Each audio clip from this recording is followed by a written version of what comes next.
Bonjour à toutes et à tous. Cette semaine, je reçois comme invité marketing Gaëlle Ouari, directrice RSE, communication et stratégie des marques pour la Berry Fine Foods. Bonjour Gaëlle.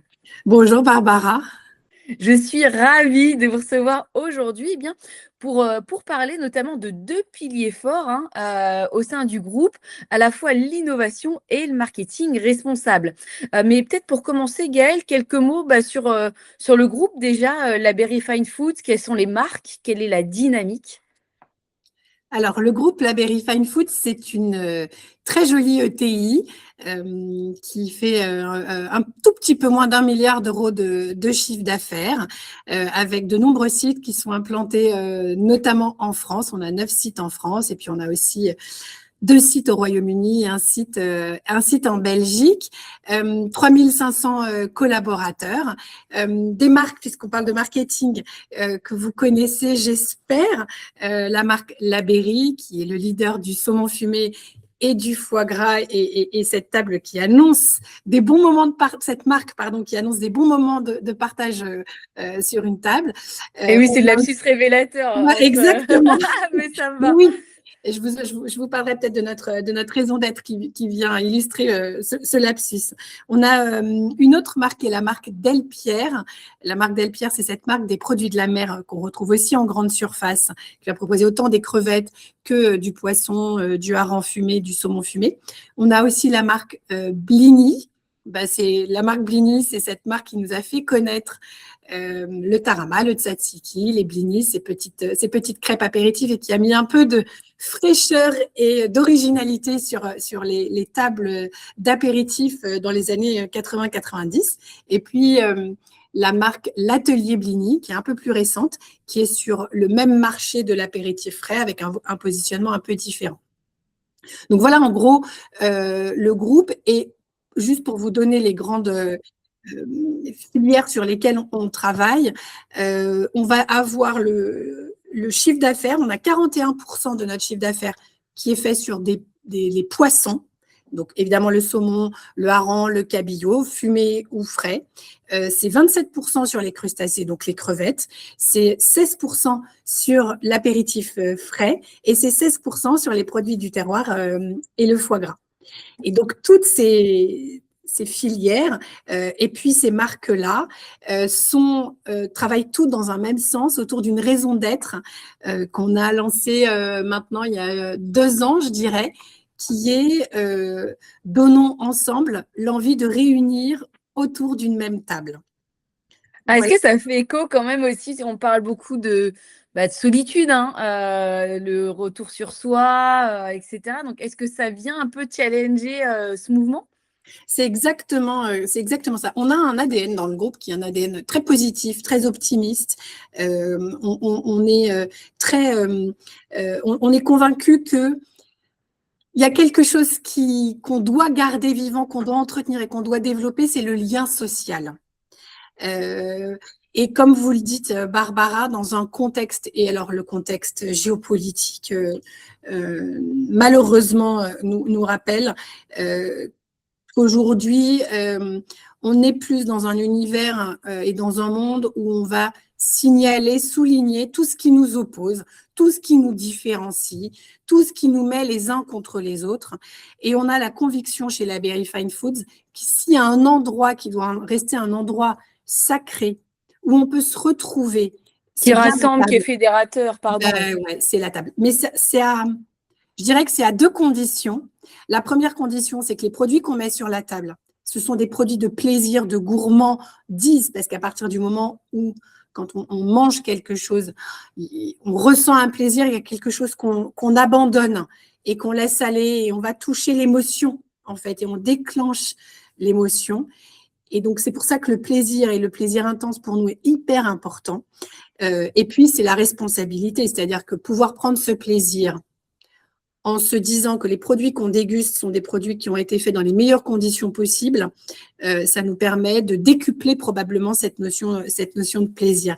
Donc, c'est ce qui nous anime vraiment au quotidien. Et c'est pour ça que je vous parlais des différentes catégories de produits qu'on propose. Nous, on n'est pas là pour dire manger de la viande, manger des légumes. En fait, on est convaincu que les consommateurs sont intelligents, sérieux, engagés et concentrés. Nous, on veut leur proposer des variétés de produits pour que ceux qui ont envie de manger des produits carnés puissent en manger, mais qu'ils soient bons et qu'ils soient faits de façon responsable. Ceux qui veulent manger des produits de la mer également et ceux qui veulent manger des produits végétaux. Nous, notre premier produit le plus vendu dans le groupe, c'est le houmous, l'atelier Blini, en unité Ah, je blanche. vois bien, je vois bien. Vous Je vois connaissez. bien. Bon, voilà. Donc, c'est ça qui nous anime, c'est vraiment le flexitarisme, plaisir et durable, pour créer ce lien social dont je crois on a extrêmement besoin et réunir, je dirais, émotion et raison, c'est vraiment ce qui nous rassemble aussi, nous, au sein de la Berry Fine Foods. Moi, ce qui me touche aussi là, dans ce que vous dites, Gaëlle, c'est cette notion de plaisir accompagnée avec la notion de food, enfin avec l'univers du food, parce qu'aujourd'hui, on parle quand même beaucoup de dépenses contraintes. Donc, on est à budget contraint quand on parle d'alimentation. On parle aussi beaucoup de nourriture efficace, alors protéinée. Moi, je vois, enfin, il y a même écrit protéines maintenant sur les paquets de Chocapic. Alors, c'est bien, c'est pas bien, mais en tout cas, je trouve que ça devient lourd, en fait, l'aspect food. Euh, Budget, efficacité, longévité, même quand je mange mes céréales ou autre. Donc, le fait de remettre aussi cette... Alors, bien sûr, je pense que la notion d'accessibilité, elle est hyper importante, on ne peut pas y faire fi, mais de se dire, OK, comment je me fais plaisir, comment je me fais du bien au corps et à l'âme et à ma famille, à mes amis, ça, je trouve ça hyper fort. Et puis, vous avez raison. Et aujourd'hui, on n'a plus envie de faire de concessions, en fait. On veut tout. Mais c'est le monde qui veut ça. C'est-à-dire que la contrainte est difficilement acceptable aujourd'hui. On a tellement accès à beaucoup de choses et de plus en plus de choses. On est dans cette immédiateté du plaisir. Donc, nous, dans l'alimentaire, on se doit de répondre à ça et à ce sans contrainte. Moi, je le vois plutôt comme une opportunité, en fait, Barbara. C'est-à-dire que ouais, ça nous pousse dans des exigences, ça nous pousse dans du challenge, ça nous pousse à repenser ce qu'on fait. Peut-être, nous, ça fait la marque La Berry, par exemple, fête ses 80 ans cette année. Évidemment qu'on ne fait pas aujourd'hui du foie gras et du saumon fumé comme on le faisait il y a 80 ans. Et tant mieux, en fait. Et donc, moi, je trouve que ce monde de contraintes nous pousse, nous, marque, à nous rechallenger en permanence. Et nous, on intègre évidemment ces enjeux-là. Mais ce qui nous drive réellement, c'est, enfin en tout cas, moi, c'est ma conviction, c'est que pour pouvoir transformer, parce que c'est de ça dont on parle, on doit transformer cette alimentation. Et si on parle de durabilité, il y a des gros enjeux de transformation de l'alimentation et d'accompagnement de la transition. Ça ne pourra se faire, je crois, que si on continue à prendre du plaisir. Et que ce plaisir-là, enfin, changer notre habitude quand on garde ce plaisir-là, c'est quand même beaucoup plus facile. Et c'est vraiment ça que nous, on veut réconcilier, c'est-à-dire le plaisir et la durabilité. Et là où vous avez raison, c'est que nous, on est en train de déjà travailler sur notre stratégie RSE à 2030-2050. On y intègre la notion d'efficacité dont vous parliez et de santé. Et ça va vraiment être un nouveau driver qu'on va remettre au cœur de ce qu'on propose. C'est dire, en fait, pas de consensus et cette exigence, on se doit d'y répondre. Plaisir, responsabilité et maintenant, j'allais dire, nous, on a appelé ça le bien vivre chez nous, c'est-à-dire le bien vivre émotionnel et le bien vivre santé, et que c'est comme ça qu'on accompagnera la transition. Donc, on y travaille. Alors, on a déjà des produits qui sont naturellement protéinés. Alors, évidemment, on fait de la protéine animale, mais je pense que ce n'est pas le cœur du sujet là. La protéine végétale, elle est importante. On intègre beaucoup les légumineuses. Je vous parlais tout à l'heure du pois chiche, qui est un produit, un ingrédient extraordinaire, au-delà du fait que vous me disiez que vous en mangez, donc j'imagine que la gourmandise et le fait qu'on arrive à le transformer en quelque chose de gourmand en y ajoutant de la betterave, en y mettant du sésame grillé, et c'est un produit qui est assez versatile, qui est intéressant. Il a un très bon rapport protéique, de la protéine végétale, et en plus, c'est un produit qui régénère les sols, donc qui en plus a un impact positif. Et donc, on continue à développer les légumineuses de façon même un tout petit peu, même plus large, et on réfléchit effectivement à des inflexions. Moi, je crois beaucoup à la vision, et je pense que c'est un rôle pédagogique qu'on a chez la Berry Fine Foods, à une vision assiette. C'est-à-dire que prendre un produit en tant que tel et se dire, est-ce que ce produit-là, il est bon sur la santé? Moi, le saumon fumé, par exemple, effectivement, si je mange 3 kilos de saumon fumé par semaine, ça n'est pas positif pour ma santé. Non, mais c'est vrai, c'est salé, on va se le dire. Maintenant, si j'en mange de façon équilibrée, raisonnée, et que je mets dans mon assiette 2 belles tranches de saumon fumé, que je viens intégrer des légumineuses dont on vient de se parler, par exemple, je vais tout de suite avoir une approche avec un apport en oméga 3 qui va être intéressant. Je vais avoir un apport protéique qui est intéressant et qui va apporter une quantité de mes besoins journaliers qui est important. Et en plus, c'est bon. Mais donc, du coup, c'est une assiette. Et donc, nous, on a notre variété de portefeuille va nous emmener à proposer et à travailler plutôt sur des assiettes gourmandes et équilibrées. Toujours en ayant en tête cet impact sur la planète et comment on réduit notre impact sur la planète, voire même comment on a un impact positif.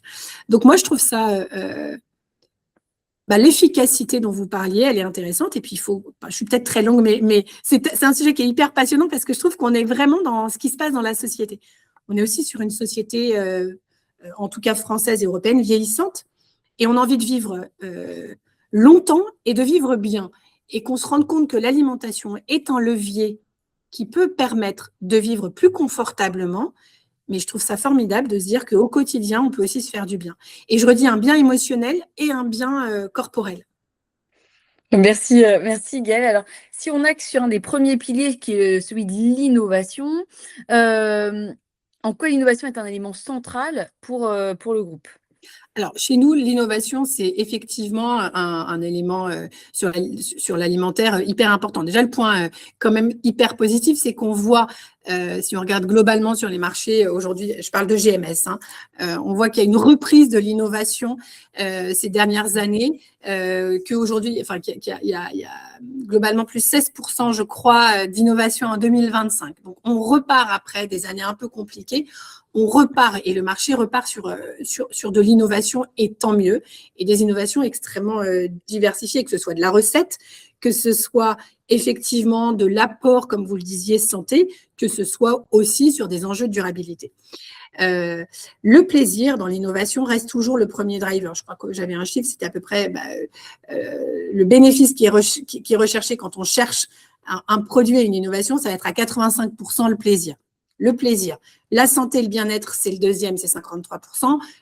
Et la praticité, c'est 51%. Donc, forcément, ça va être ces drivers-là qu'on a chez nous. Chez la Berry Fine Foods, globalement, l'innovation va représenter, en fonction de nos marques, entre 4 et 6% de notre chiffre d'affaires chaque année. On a comme objectif de quasiment doubler d'ici 4 ans l'apport du chiffre d'affaires en innovation. Et puis nous, on est, ça va paraître très, bon, on est leader sur nos catégories, on est leader sur le saumon fumé, on est leader sur le foie gras, leader sur les crevettes, leader sur les blinis tarama tartinable. Et donc, on a ce rôle, en fait, en tant que leader, d'apporter sans arrêt cette nouveauté et cette créativité sur ces produits. Donc, on se donne aussi cette mission. Et on a des produits et des marques qui sont particulièrement festives. À Noël, par exemple, on sait que nos marques, comme la Berry, par exemple, on va avoir envie de nouveautés aussi. Donc, pour nous, on a des innovations qui sont des innovations sur toute l'année qu'on va proposer. Et au moment de Noël, ça nous permet aussi d'avoir des principes d'édition limitée, d'édition spéciale, etc. Ça nous permet énormément d'animer notre gamin. Est-ce que aussi, pardon Gaëlle, mais est-ce que peut-être vous poussez peut-être plus les innovations Blini, là ça va être l'été, par exemple, et puis peut-être celle sur la Berry au moment de Pâques ou de Noël. Est-ce qu'il y a un peu une saisonnalité comme ça où on joue avec, sans jeu de mots, mais jouer avec les marques où on va peut-être mettre, pour orchestrer par rapport au temps fort de l'année?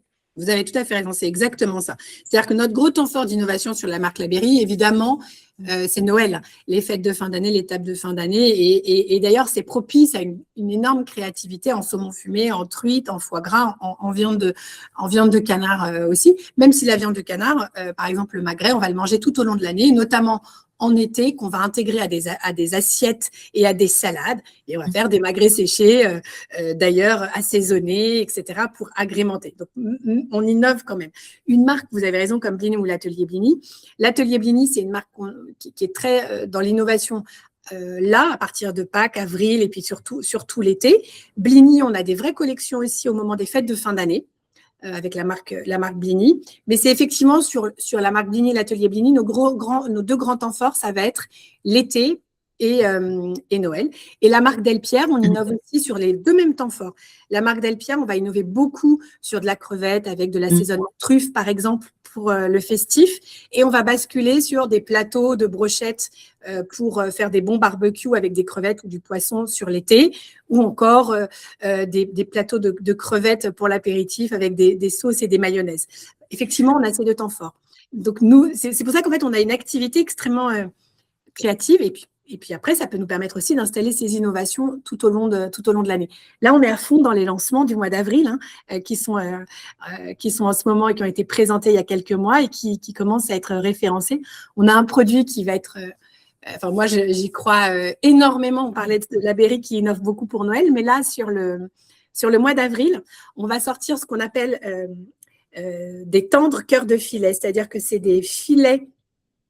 On est allé au cœur du saumon fumé, et donc c'est vraiment le filet, le cœur de filet qu'on fume. Certains, on assaisonne, on a plein de variétés. Sésame, etc. Non, c'est ça? C'est exactement ça, de la nette, des graines croquantes, etc.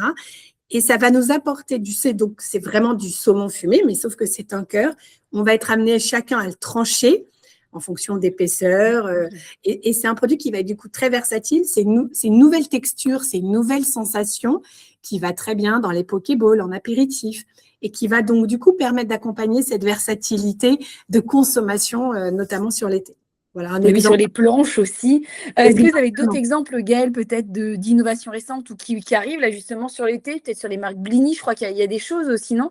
Il y a plein de choses. On va avoir sur la marque, par exemple, l'Atelier Blini, on a une gamme très parfumée. Moi, j'aime beaucoup tout ce qui nous rappelle le bassin méditerranéen. Là, ça va être des aubergines grillées, fromage frais et za'atar, ce fameux épice, composition d'épices. Donc ça, c'est ce qu'on va proposer et c'est vraiment le produit typique qu'on aime retrouver un peu en mezzé, avec une pita qu'on va pouvoir tartiner. Donc, c'est vraiment un produit qui est super parfumé. Donc, ça, c'est l'Atelier Blini, par exemple. Le labné, toujours sur cette côte méditerranéenne qu'on aime tant, un labné yaourt à la grecque et za'atar toujours. Le za'atar, moi, j'adore cette épice. Je le mets d'ailleurs beaucoup dans mes sauces salades parce que je trouve que tout de suite, ça relève avec un tout petit peu de miel. Je pense que celles et ceux qui vont nous écouter, Gaëlle, ils vont aller manger, je crois, après notre podcast. Mais… Bon, c'est vrai. Je dois avouer que je m'éclate parce que je suis gourmande. Bon, j'avoue. Mais voilà, ça va être ce genre d'innovation qu'on va proposer. Aussi des focaccia qu'on va lancer. Focaccia courgettes grillées, parmesan, basilic, hyper gourmande qu'on va mettre au four et il va y avoir ce côté très croquant, gourmand, un peu chaud. Il y a un côté sur la focaccia, moi je trouve de comfort food. Et on sait qu'on a besoin de ça. On va la décliner en ricotta, aubergine et sésame. Et puis on lance sur la marque Blini des blinis. Donc, ces fameuses petites crêpes qu'on a appelées les pop, c'est parce qu'elles sont colorées. On va en avoir des plutôt vertes, elles sont un peu au pesto, et plutôt rouges, elles sont à la tomate et origan. Donc, voilà, plein de parfums sur l'Atelier Blini et Blini. Et puis, sur la crevette aussi avec Delpierre, on va lancer une crevette à poêler citron et basilic. Donc, très pratique. Il y a des petits galets. Quand vous achetez votre produit, vous avez évidemment les crevettes qui sont décortiquées et puis des galets beurre, citron, basilic à faire fondre dans la poêle, hyper pratique, hyper gourmand. Ah, trop bien, trop bien.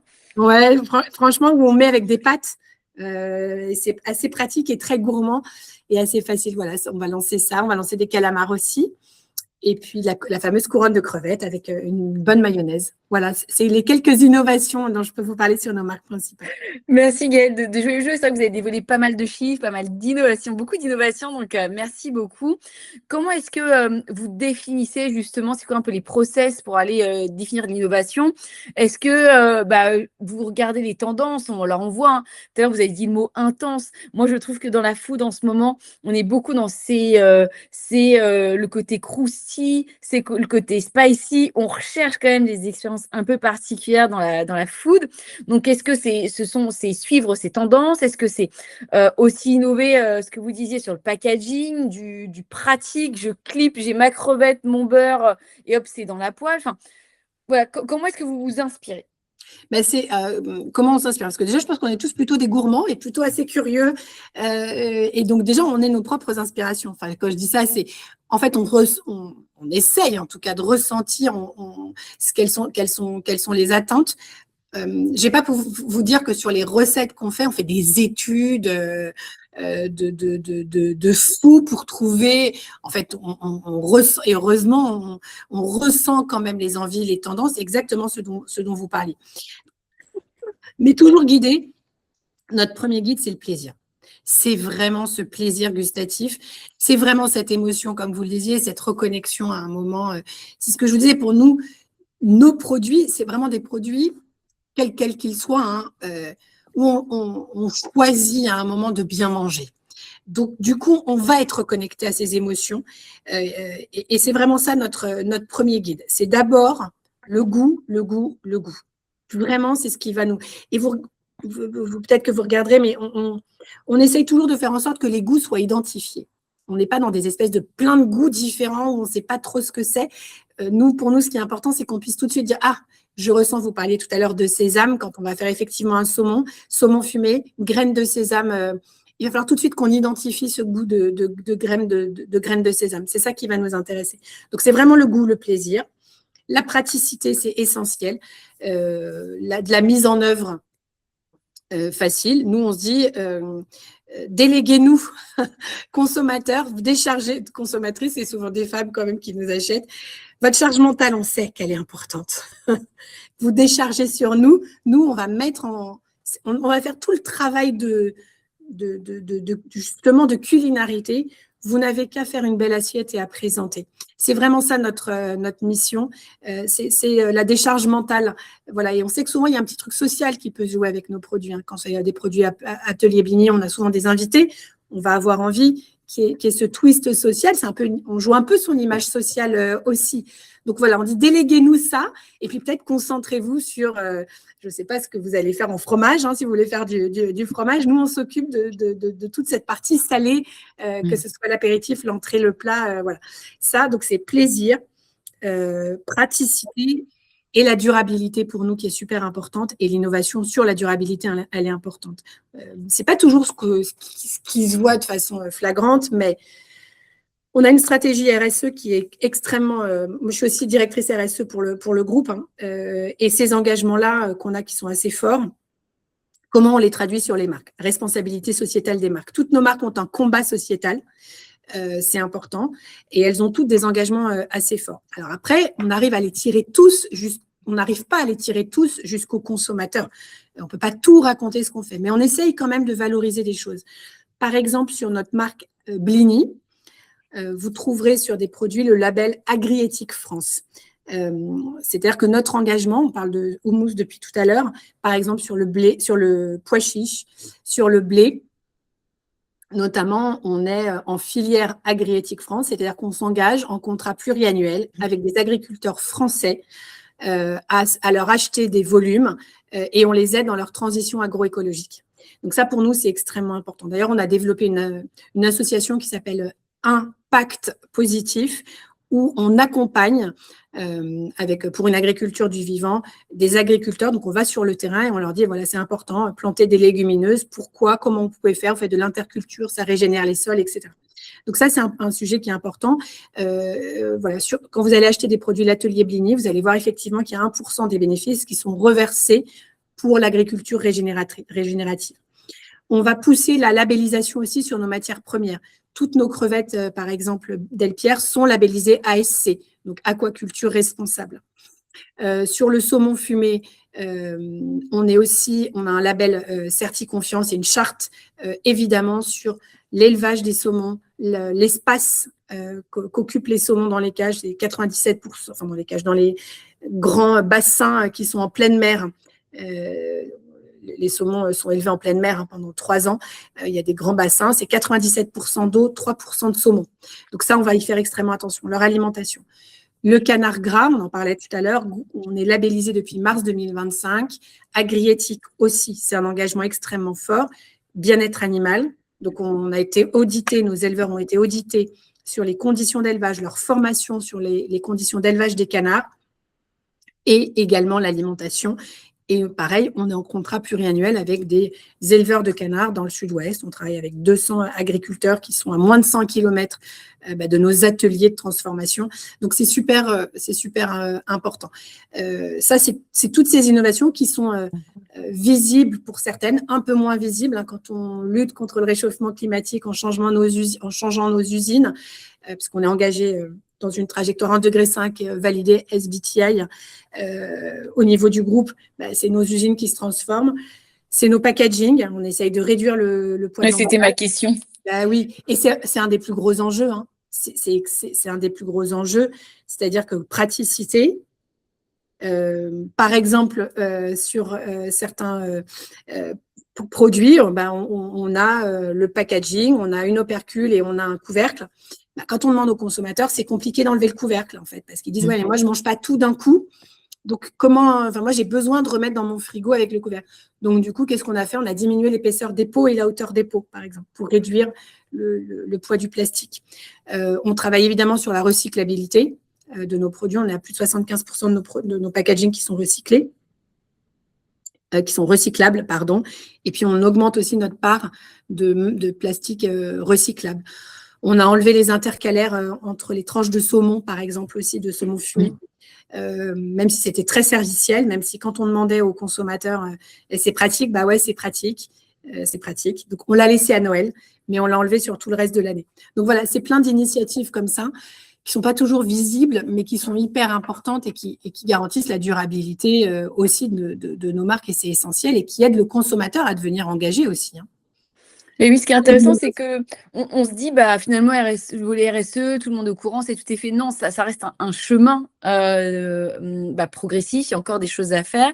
Et comment est-ce que, justement, ce volet durable, éco-responsable, il peut être aussi vu comme une opportunité et pas forcément comme une contrainte à l'innovation, mais une opportunité de proposer peut-être un packaging différent ou de convaincre peut-être de nouveaux consommateurs, en tout cas que ça soit une opportunité. Alors moi, je suis comme vous, Barbara, je crois que je suis une éternelle optimiste et positive. Donc, ça se voit tant que ça. On s'est comprise. Non, mais je suis exactement dans la même démarche que vous, et on est exactement dans la démarche que vous. De toute façon, c'est le sens de l'histoire, c'est le sens de la vie, et c'est notre... c'est notre responsabilité, en fait. On a cette responsabilité de proposer un futur qui soit un futur plus positif et qu'on ne peut pas dégrader le futur. Donc, en fait, la question de la contrainte, moi, je ne l'entends pas du tout. Oui, c'est plus compliqué. Oui, c'est plus compliqué. D'un point de vue marketing, moi, quand j'ai démarré, une bonne idée, en 6 mois, elle était en rayon, hein. Enfin, une bonne idée marketing, d'un seul coup, allez hop, on se rend compte qu'on est de plus en plus sur des monofoyers. Je pars de portion pour 4 à portion pour 1. Oui, il y avait des aménagements CAPEX pour les emballages, etc. Mais globalement, en 6 mois, 1 an, mon innovation, elle était en rayon. Aujourd'hui, c'est plus complexe. Ah oui, c'est-à-dire qu'on n'est pas sur le même temps. La durabilité, son nom le porte bien. C'est-à-dire que nous, aujourd'hui, on investit et on travaille pour dans 10 ans, 20 ans, 30 ans, 50 ans. Et je sais que le consommateur, il n'a pas encore conscience de ces enjeux-là. Donc, en fait, tout l'enjeu, c'est de savoir traiter et de surtout pas opposer le court terme et le long terme. Et puis les usages, parce que là, vous avez pris l'exemple de finalement hausse des moments où on mange seul, des usages et le volet durabilité, c'est-à-dire que ça ne doit pas s'opposer. Ah non, en fait, et alors, il ne faut surtout pas s'opposer. C'est pour ça que c'est toujours trouver le bon équilibre. C'est d'ailleurs ce qui est le plus compliqué dans notre métier. On dit souvent, oui, mais est-ce que vous faites du court terme ou du long terme? En fait, on fait les deux. On n'a pas le choix. C'est-à-dire qu'on n'a pas le choix de faire les deux. C'est-à-dire qu'on doit travailler. Demain, quand le consommateur va dire, mais moi, j'ai besoin de comprendre précisément quelle est l'empreinte environnementale du produit que vous me proposez en rayon, je ne vais plus pouvoir réagir en 6 mois. Hein.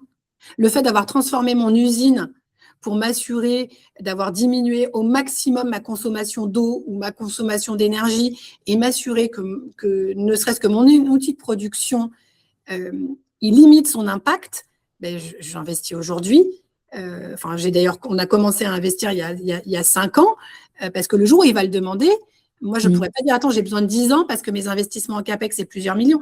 Donc, en fait, ça nous demande de gérer en permanence le court terme et le plus long terme. Et en fait, je trouve ça passionnant, en vrai. En vrai, je trouve ça canon de dire qu'on travaille sur les collections. Je viens de vous parler des exemples de produits qu'on lance là, mais le travail de fond qui est fait sur la transformation du modèle de notre entreprise, il est passionnant. D'investir et de travailler sur l'alimentation du saumon. Le saumon fumé et le saumon en général, plus de 75% de son empreinte carbone, c'est son alimentation. Donc, le consommateur, il n'en a pas conscience. Il ne me demande pas aujourd'hui de me dire, mais quelle est l'empreinte carbone de l'alimentation? Mais le jour où il va dire, mais en fait, c'est quoi l'empreinte carbone d'un saumon, qui d'ailleurs n'est pas une empreinte très forte, hein, mais dont 75%, c'est l'alimentation. Nous, on travaille depuis 4 ans avec un groupe qui s'appelle Millennial Salmon, où on fait plein d'initiatives pour voir quelles sont les alternatives à l'alimentation actuelle pour diminuer l'empreinte carbone et diminuer l'impact environnemental de l'alimentation. Et ça, c'est un travail de fond qu'on fait et qui nous permettra, j'espère, de pouvoir le clémer aux consommateurs, mais en tout cas, nous, en tant qu'entreprise, d'assurer la durabilité de cette filière, tout simplement. Donc, moi, je trouve que c'est ça l'intérêt, c'est le temps du marketing et de la visibilité conso n'est pas le temps de la durabilité, et les deux doivent se gérer en parallèle. Merci Gaëlle. Ma dernière question, c'est comment est-ce qu'on fait pour embarquer les équipes justement sur cette double temporalité de je réponds aux usages, je réponds aux tendances, j'ai une marque qui est vivante, qui propose des nouveautés, et en même temps, comment je ne me perds pas dans la durée, comment je suis fidèle à mon ADN, comment je m'inscris dans une trajectoire de transformation durable également. Voilà, comment est-ce qu'on embarque tout le monde, tout le monde, hein, de la création au rayon? Je crois par l'intelligence. Nos collaborateurs sont intelligents. Ils sont collaborateurs, évidemment, ils sont consommateurs et ils sont citoyens. Et donc, c'est en leur donnant le sens de ce qu'on fait. On travaille, on a mis en place un projet qui s'appelle Tous Unis pour 2028. Et c'est une feuille de route avec un projet business et un projet durabilité et un projet développement.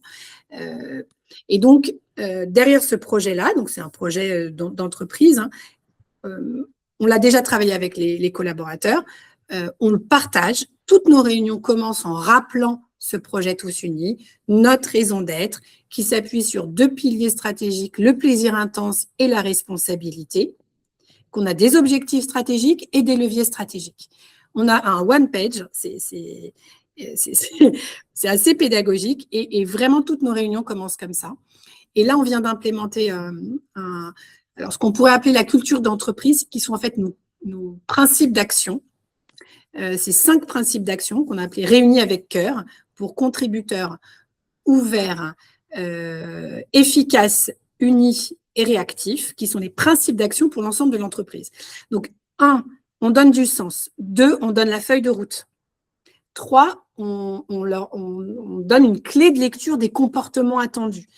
Et 4, on forme beaucoup. C'est-à-dire que nous, on a lancé la Climate School, par exemple. Le climat, c'est notre gros combat. Donc, tous les collaborateurs sont sensibilisés et ont fait, alors, il y en a 350 ou 400 qui ont fait la fresque du climat. On a adapté pour les usines aussi. On explique énormément ce qu'on fait sur chaque usine. Et on va expliquer qu'on a réduit de tant de mètres cubes d'eau, etc. Donc, on va essayer en permanence de vraiment de les accompagner. Je pense que ce n'est pas un hasard si je suis RSE, stratégie des marques et communication. C'est-à-dire qu'il y a un savoir-faire et il faut le faire savoir. Et l'interne, c'est un public hyper important. Et donc, on va s'adresser à eux systématiquement, collaborateurs, consommateurs et citoyens. Et on va les prendre dans leur globalité. En tout cas, c'est l'ambition qu'on a. Je ne sais pas si on réussit bien toujours, hein, mais c'est vraiment… donc, c'est donner du sens et essayer de générer de la fierté et en montrant la stratégie des petits pas. C'est vraiment ce qu'on essaye de faire. J'espère que… Et on fait beaucoup de dégustations produits aussi. Ouais, donc, dans le faire savoir, c'est faire savoir à la fois aux collaborateurs et aux clients. C'est ça que j'entends. Ah oui, alors, oui, bien sûr. Mais en vrai, ma cible de communication principale, c'est avant tout les collaborateurs. Pour moi, c'est hyper important qu'ils trouvent au quotidien du sens. Enfin, parce que du coup, d'un seul coup, on a des choses super pertinentes qui vont remonter. J'étais dans une usine hier à Fécamp qui fait du hareng.